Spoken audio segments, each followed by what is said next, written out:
sunsets, when you look at it, have extraordinary splendor.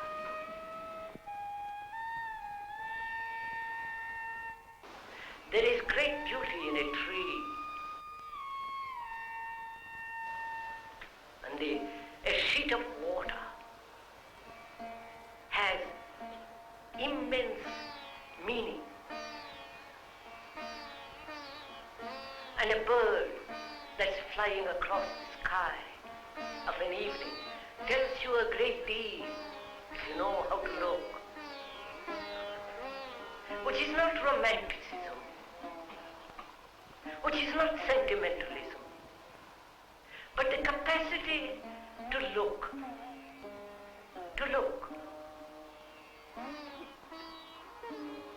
and not immediately translate it into poem, into some romantic gesture, but to merely to observe with quiet beatitude and affection.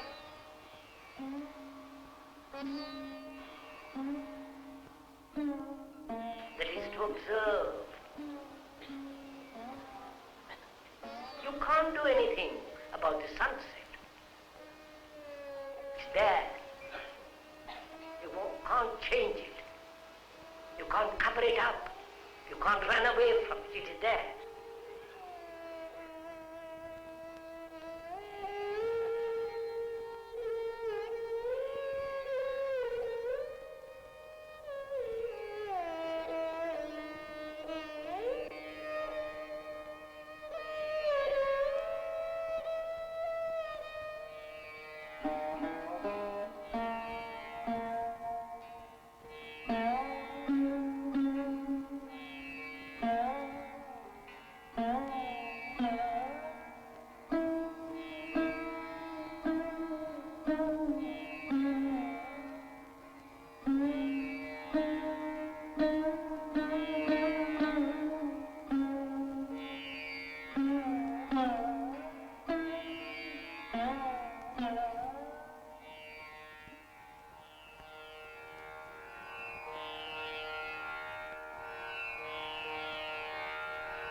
J.Krishnamurti was born at Madanapalli, a small rural town in Andhra Pradesh.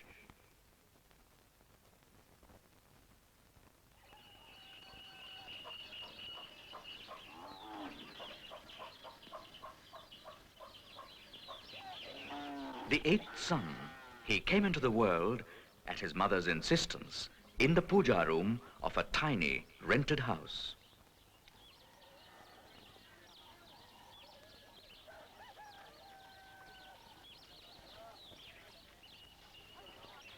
His parents, Narayanaya and Sanjeevamma, were Telugu-speaking Brahmins.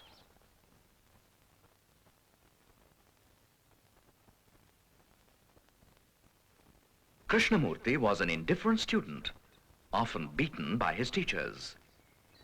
And he grew up to be a dreamy child, in the habit of taking long walks up a distant hill to the lone temple standing at the top.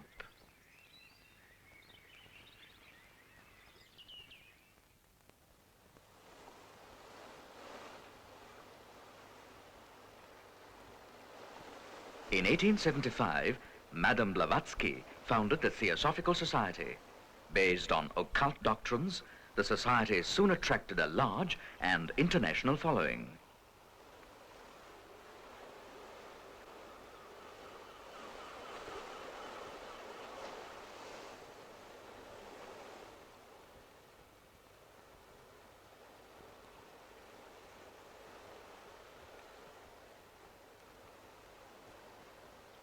its headquarters were moved to Adyar at Madras.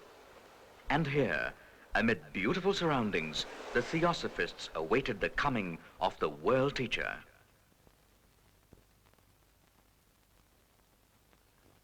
Narayanaya was a theosophist, and in 1909, after the death of Sanjeevamma, he moved to Adyar with his children. One day, when the boy Krishnamurti was playing on the beach at Adyar, he was noticed by Leadbeater, a prominent theosophist. Leadbeater went on to predict that the unimpressive youth would one day become the new torchbearer. Krishnamurti and his younger brother Nitya were now taken away from their father to live in the Theosophical Society.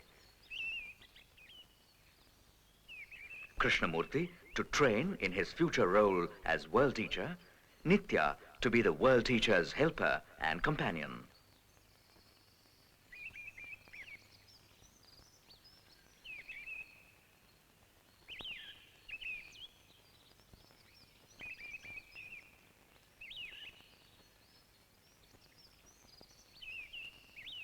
A new organization, the Order of the Star, was also set up to prepare the way for the coming of the world teacher.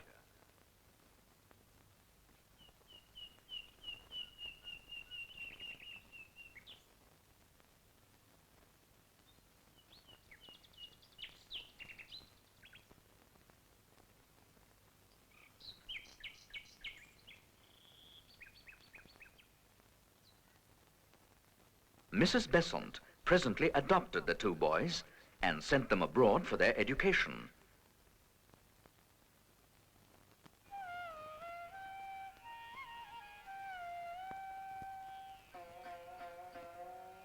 Thrust into elegant society, they traveled between London, Paris, and California.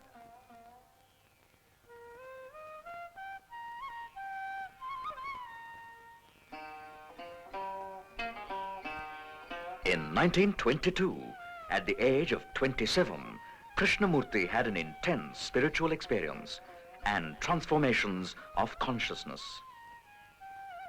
He said, "Love, in all its glory, has intoxicated my heart. I have drunk at the fountain of joy and eternal beauty. I am God intoxicated." But when, shortly thereafter, Nitya died of tuberculosis, despite assurances to the contrary, Krishnamurti's world was shattered. This was the turning point in Krishnamurti's life. At the Star Camp, held at Omen on August the 3rd, 1929, in the presence of Mrs. Besant and thousands of other members, Krishnamurti deserved the star.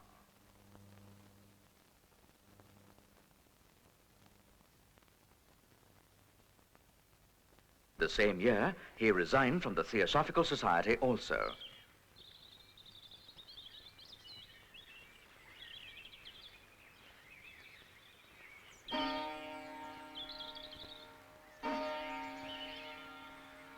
Krishnamurti said, "I maintain that truth is a pathless land, and you cannot approach it by any path whatsoever, by any religion, by any sect. Truth, being limitless, unconditioned, unapproachable, it cannot be organized. If you do, it becomes a creed, a sect, a religion to be imposed on others. My only concern, therefore, is to set man absolutely and unconditionally free, rejoicing as the bird in the sky."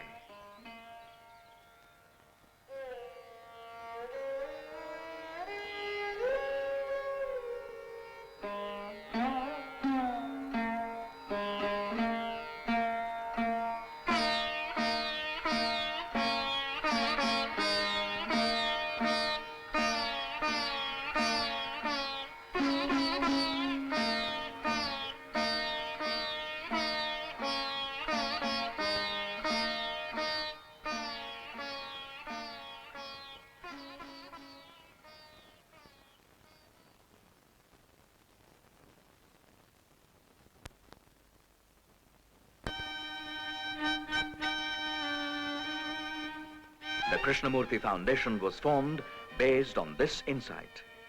Its 4 centers in England, USA, Canada, and India propagate Krishnamurti's teachings and run educational institutions.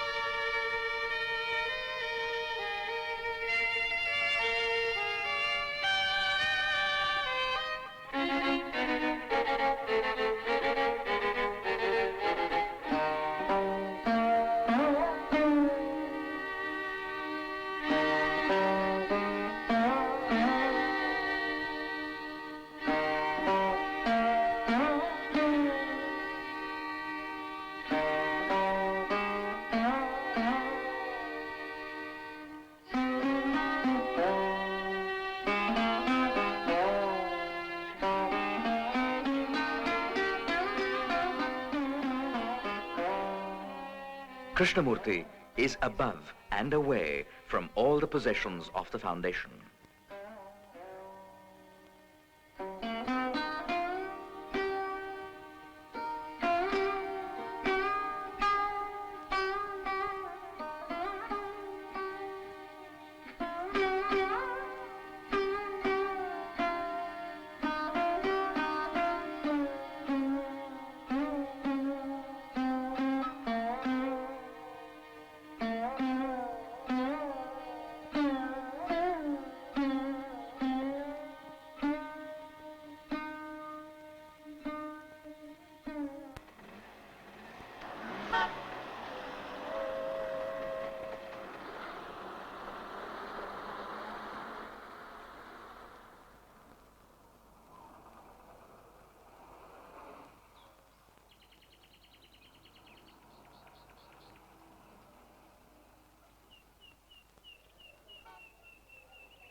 So this evening, we ought to talk over together. I mean together. This is not to instruct you of anything or to inform you, but we are as two friends having a dialogue, conversation. Can we together go into certain problems this evening, which is death, what it means in life, our daily life from death. One thing is absolutely certain, which is that we're all going to die. Right? Whether you like it or not, that's an absolute, irrevocable fact. You and the speaker are going to die one day, I hope. Not a few days, but many, many years later. So we ought to talk over together as two friends, not agreeing or disagreeing, but look at it all, the living and the dying. What is living? What is it that we call living? Please, this is a discussion. This is a dialogue between you and the speaker. So, work it out. What do you call living?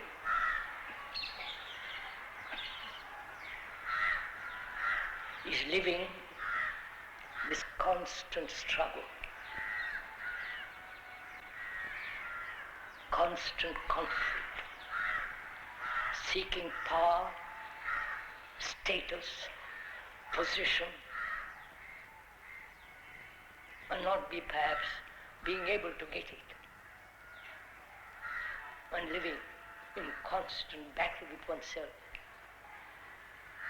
And the living is what we call anxiety, attachments, right?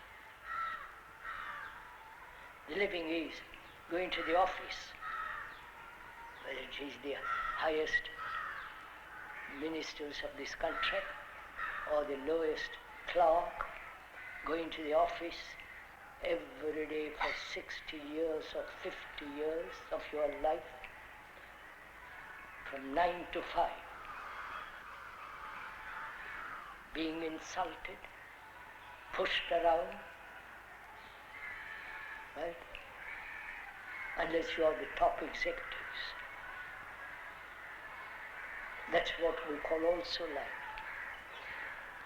The responsibility of earning livelihood with money to support your wife and children and educate them. And the education is pretty rotten, as it is in this country, and elsewhere too, where they are merely emphasizing, memorizing, right? And making them into machines. You are programming them to be mathematicians, to be engineers, to be scientists, right, and so on. They offer a means of livelihood, and so you spend 8 hours of the day for the rest of your life, and then retire to die.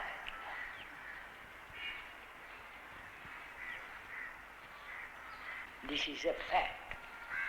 Seeking God, seeking peace, seeking some kind of shelter, some kind of way of living that is not so utterly shallow, empty.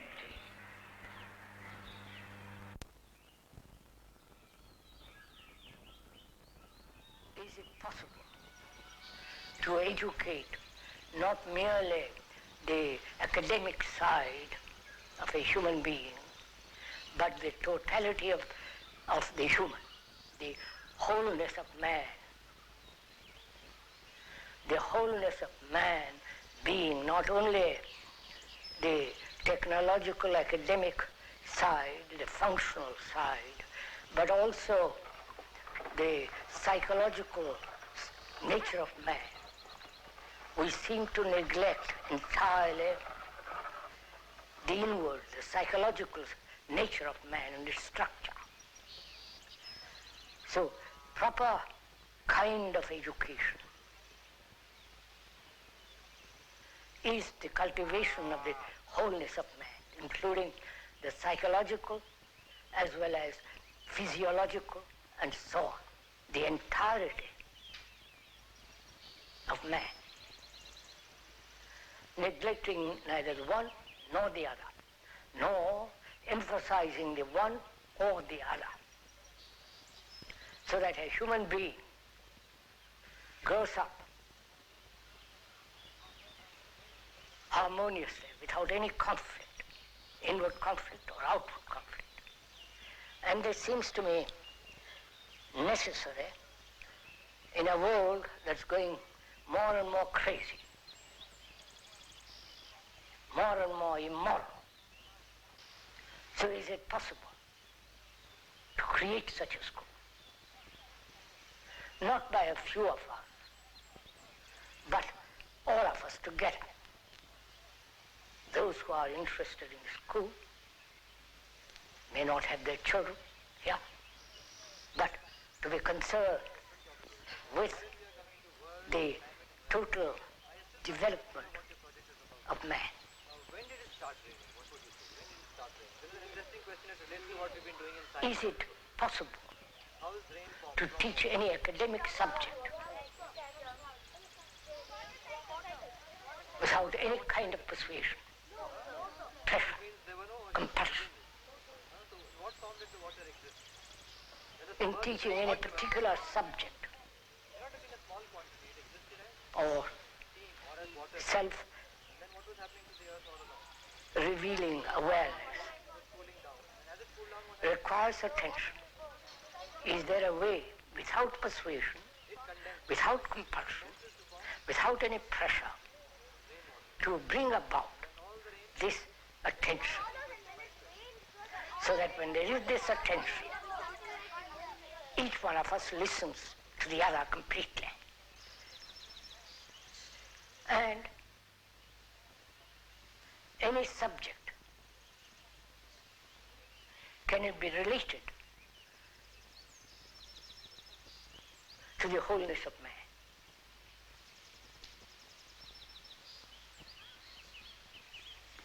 History is not about kings and wars and conquering others and lands and so on. Not only that, but history is the story of mankind.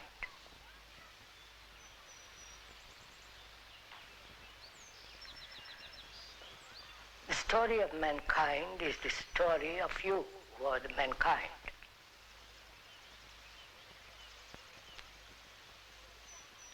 In studying history, you are studying actually yourself, because you are the representative of all mankind, not Canadian, not an American or Russian or Englishman. You are the world. So when you are teaching or informing another about history, you are actually studying yourself. And so you can relate history to the person who is studying it.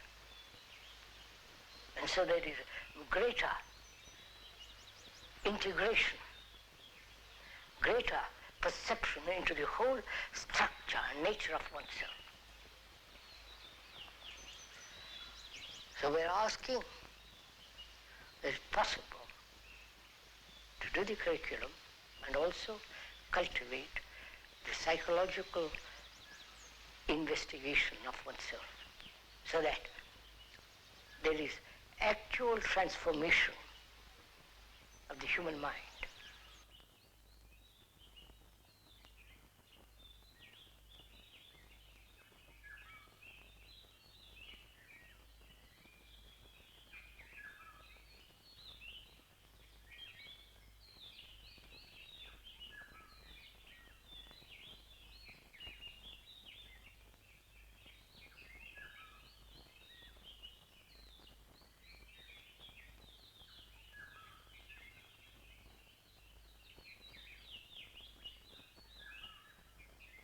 What we mean by continuity is all the memories which we have collected,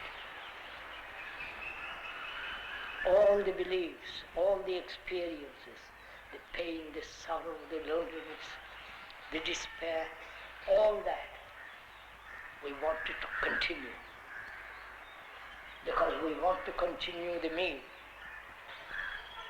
Everybody longs for this continuity, which is continuity as security. And if there is death, is that the end of everything? Right? Now what do we mean by ending? Let's go and talk about it a little bit. Have we ever ended something voluntarily?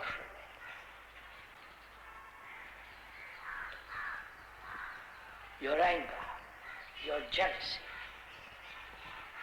your aggression. Have you ever said, I'll end it? Not tomorrow, but now, completely end it.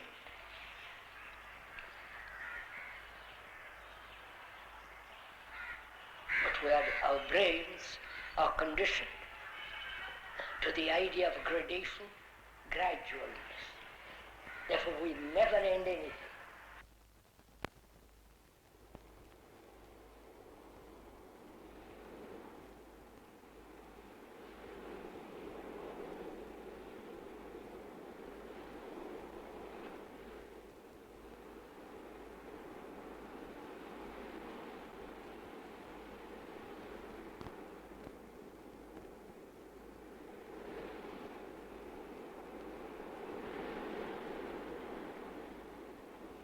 Far end of one's life. We cling to what is known. Death is unknown. And we rather live with all the turmoil we have, all the misery, the confusion, and the longings. We will rather have that which we call life, living, and avoid death as far as possible, right? At the end of everything. We are asking you as a friend, can you live with death while living? You understand my question? That is, when I die, not only the organism is cremated or buried or whatever that his friends do to him as when he dies, and that is the end of everything, though we may want a continuity next life, but that's the actuality of your end. Now, death means that, to end. Right? Can you live with death and together, life and death together? Have you ever asked that question? Krishnaji, for some years, you have been speaking of the need for a new mind, a culture which will be able to deal with the problems which we face not only in this country but in the world. Problems of growing cruelty, increasing violence, tremendous callousness, a disregard for human life, and a growing distance between the human being and the sacred dimension. If we go in this direction, annihilation seems inevitable. But how is this new mind, this new culture, to come about?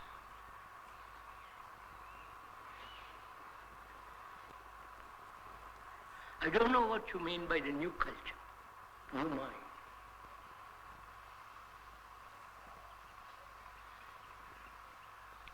Biologically, and also psychologically, human beings have traveled a long distance, 40, 50, 100,000 years.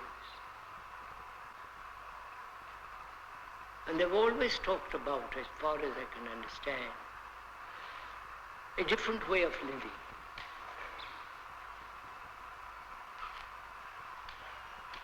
And apparently, in the 20th century, we seem to have forgotten all that altogether. As you pointed out, we have become extraordinarily violent, brutal, cruel, barbarous, if I can use that word. And out of this present soil, a new culture cannot possibly arise. We must move out of this soil. You can't have a marvelous, tender plant with constant wind, snowstorms, and without water. It can't live. So it seems to me, not only in this country, but all over the world, the spreading of violence, political corruption, and other forms of corruption,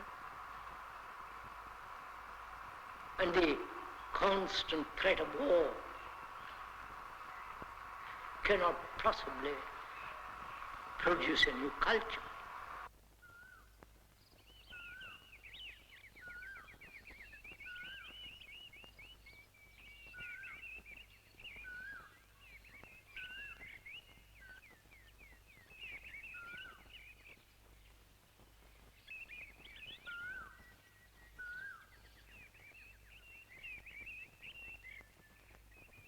I think man has to change himself, because he is not the measure of himself,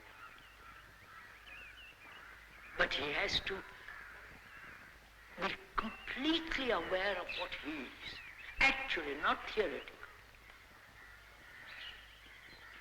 What he is this nationalistic division, religious division, sectarian division, gurus who bring about various other forms of divisions, or the past gurus, they go. I think all that has to be put aside completely. And man has to be responsible utterly for himself. Irresponsibility doesn't really convey that. Man has to realize what he is first. What has been, what after all this millennia, he still bothers. I think that's the first thing he has to, not read Gita and the Upanishads and the Bible and all the fundamentalists and all that. It's just, in modern ages, all that has gone, no meaning. I think that's a fundamental. You said something just now, that man is not the measure of himself. No. It's a very challenging remark. If man is not the measure of himself, what is he the measure of?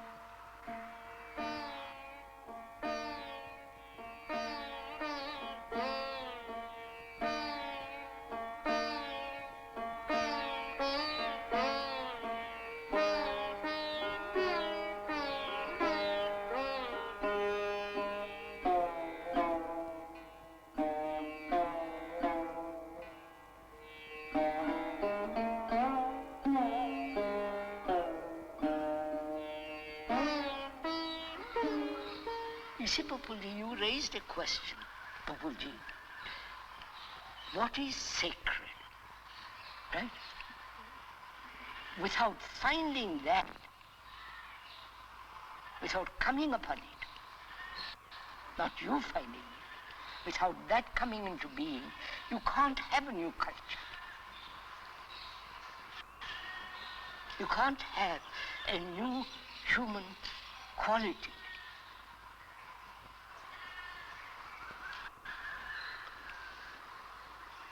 And obviously, that which is sacred is not in any temple. Right? Yes. In any mosque, in any church. And no guru, none of them cannot talk about it. If they had it, it would be something so enormous. You can't turn it down and give it little bits of it to people. I don't know if you understand what I'm saying.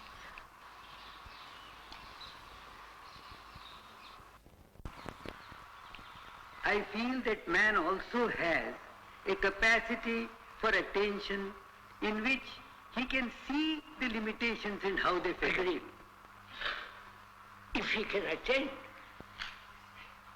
right? If he attends completely, which means with all his nerves, with all his heightened senses, not destroying the senses, as the religions throughout the world advocate, with all the senses awake. And in attention means there is no self in that attention. That's all. If he has that, which is not within the structure of the brain, but it is there in man. No, it is there. When you have that attention, you enter. Not you enter. There is that which is beyond the brain.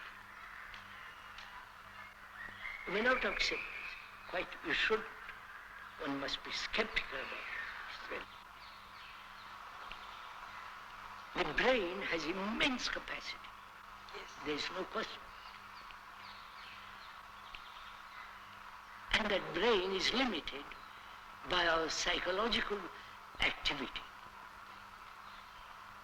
And the mind, to me, from K, is something totally outside the brain. This you don't have to accept it, but you can at least look at it. Yes. You can observe it, you can question it. But when we talk of the ground just now, we are talking of the ground as the brain. As the brain. Is that, I don't know if Mr. I do, sir, I do. I accept it. What? That by ground we mean the brain. Yes.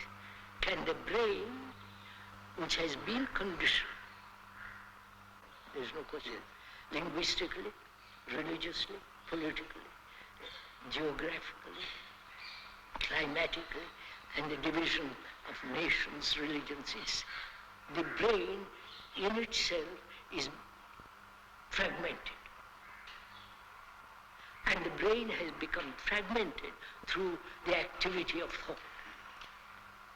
The activity of thought is in itself limited because experience, knowledge, and so on. I won't go into all this. So the brain is the center now of man. He knows nothing about the other, mind. But within this brain, we are trying to solve all our problems. Right? Yes.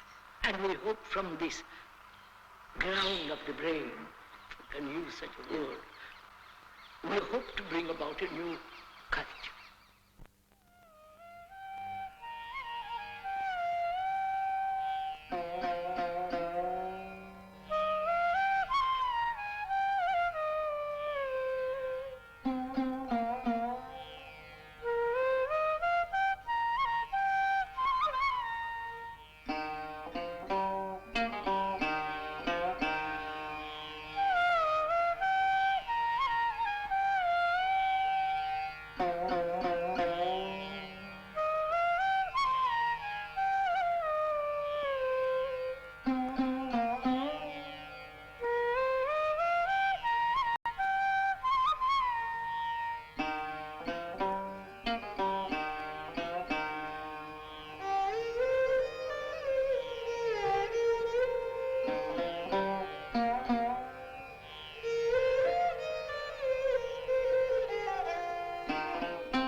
Krishnamurti is regarded by thousands as one of the great teachers of all times.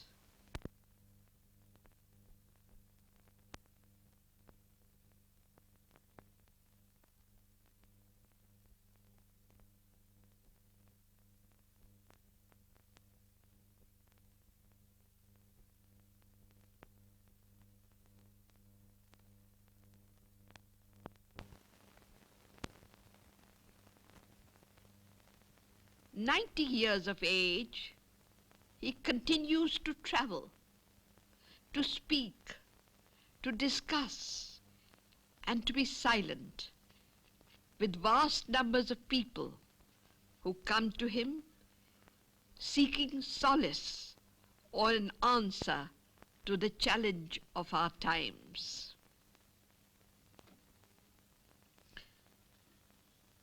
Krishnamurti's teaching is difficult to summarize. Based on a vast, unitary perception of humanity and all life, he demands a life of correctness, a life free of self-centered activity, and an integral perception which alone frees man from duality and the bondage of time. As the end of his journey approaches, he probes into beginnings, into that which lies beyond ending, into the unmanifest, which is the source of all creation. Because man, throughout the ages, has searched for something beyond time, something that is incorruptible, something beyond all experience, beyond all knowledge. So he said, there must be somewhere something that is not perishable, that's incorruptible, that's timeless, eternal. That seed has been sown in man from time immemorial. You understand, sir? And we have got that seed moving all through mankind. And we have never opened or looked at that seed. We have said what that seed should be. You understand what I'm saying? For God's sake, move, sir. We never said, this thing which man has started from time immemorial, I wonder if it can ever flower, grow. You understand my question, sir? That is meditation, where there is no conflict, where there is affection, care, not your children, care for the world around you, care for your woman, for your man, so that there is no domination of each other, no exploitation of each other. If that isn't laid down as a foundation, you can't move. What you're trying to do, you neglect all that and try to find some God somewhere. If you don't begin there, what you'll end up is an illusion. Meditation can never be conscious, can never be thought out, premeditated.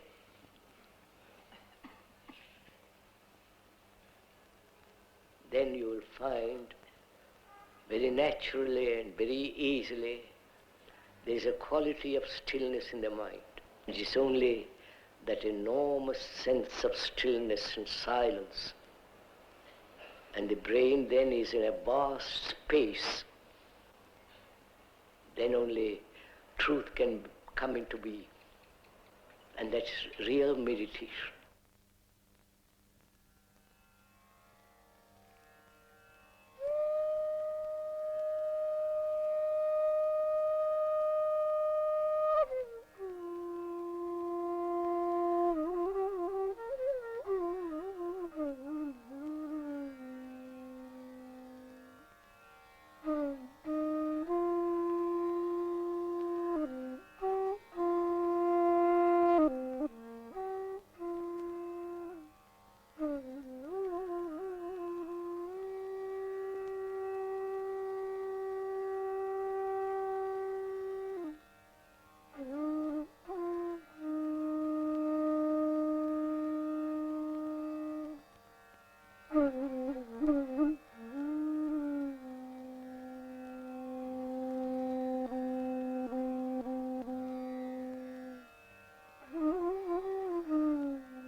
Why do you do what you do, giving talks everywhere?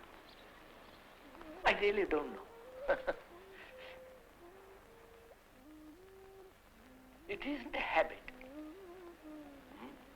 It isn't something which I've fallen into and I do it because I have nothing else to do. I've been doing this for 45 years and more. Not that I'm proud of it, I'm just repeating the fact. And I also have stopped talking to see if I depend on the audience and, all that business. And I say, if I stop talking, it's all right. If I don't talk or talk, it's the same. And I do it probably, I don't know, out of affection.